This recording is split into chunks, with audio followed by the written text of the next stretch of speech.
Whether you're a new beekeeper or you've been at this a little while, if you're interested even in the slightest in learning how to keep bees in a sustainable manner, this is the right video for you. In this video, we're going to cover the first 3 of my 7 methods of minimal disturbance. Anticipate and prepare, rain or shine, do things on time, and observe and learn. And this is going to be the first part in like 3 different videos where I cover all 7 of these methods.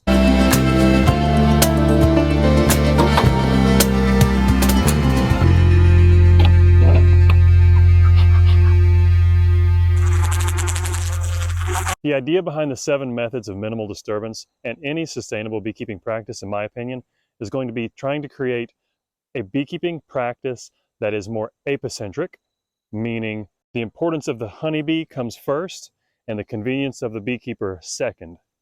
And this is opposed to an anthropocentric way of beekeeping, which focuses on creating a beekeeping practice that focuses on the beekeeper first and his or her convenience, and the honeybee second. Our current way of keeping bees today in the commercial industry is more beekeeper-centered rather than bee-centered, and I think that's why we have a lot of the problems that we do. So let's go ahead and get started on the first of these 7 methods of minimal disturbance. Welcome back to the Hive Doctor, your beekeeping mentor. It's my job to take the guesswork out of beekeeping for you so that you can have fun and be successful, and your bees can make some honey. The first method of the 7 methods of minimal disturbance is it's called anticipate and prepare. And these methods aren't in any particular order. The idea behind these methods is to create a practice that you're always aware of and always practicing. So it's not like steps, you got to do step 1 before you do step 2. This is just a way of being a beekeeper. So anticipate and prepare. What does that mean? Well, it's pretty obvious. You anticipate your needs, the bees' needs, and then you prepare for those ahead of time. So for example, right now, at the filming of this video, it's fall, and I'm just finishing up feeding my bees. Now, I'm anticipating that I want my bees to make it through winter. And I've already been through all my hives and seen that some of them still need quite a bit more food. So to prepare them for winter, so that I've got bees in the spring next year, I am preparing them by feeding them in the fall. Another example would be, I know how many hives I want to build up to next year. So this winter, before then, before the spring, I need to make an inventory of my equipment and know what equipment I need to build and paint and get ready before I need it. One of the biggest keys to being a successful beekeeper is always thinking 1 season ahead and actually doing it. Beekeeping is not a procrastinator's game. You'll always lose. But if you anticipate your bees' needs and prepare ahead of time, you're going to be way ahead of the majority of beekeepers in this world. And not only that, but you'll be cultivating practices for yourself that are going to be vital to any area of life. Whenever you anticipate the best you can and prepare, you're always setting yourself up for success. That doesn't mean that you won't fail. Failure is a way to learn what you can do better. But anticipating and preparing ahead of time is a crucial thing in beekeeping, in my opinion. Second method of minimal disturbance is rain or shine, do things on time. Now when I created this method, it was mostly keeping in mind treating for the purpose of preventing disease and pest management when it comes to beekeeping, especially when it comes to the varroa mite.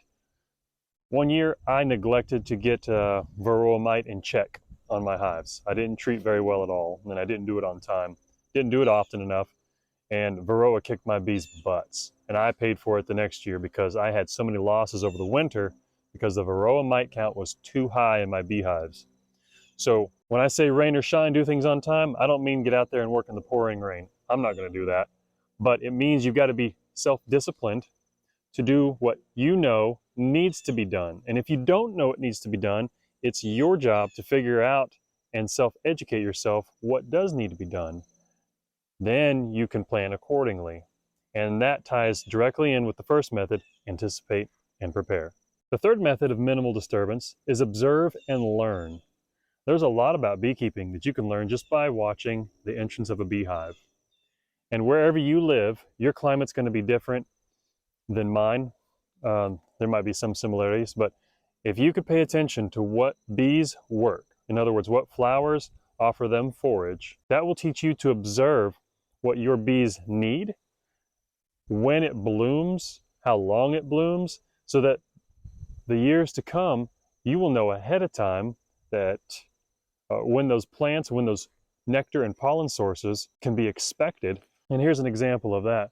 One of the first things to bloom in my area that my bees start to build up on is maple.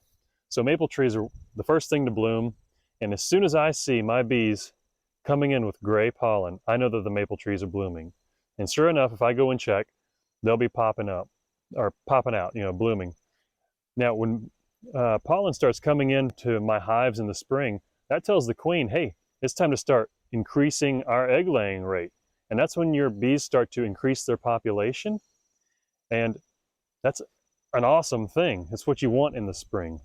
When it comes to observing a beehive, it's a very good practice as you approach a hive, before you even open it up to inspect it, to look on the ground, to see if there's bees crawling around. Generally, if there's bees crawling around, that could mean several things. It could mean they've just recently been sprayed with pesticides.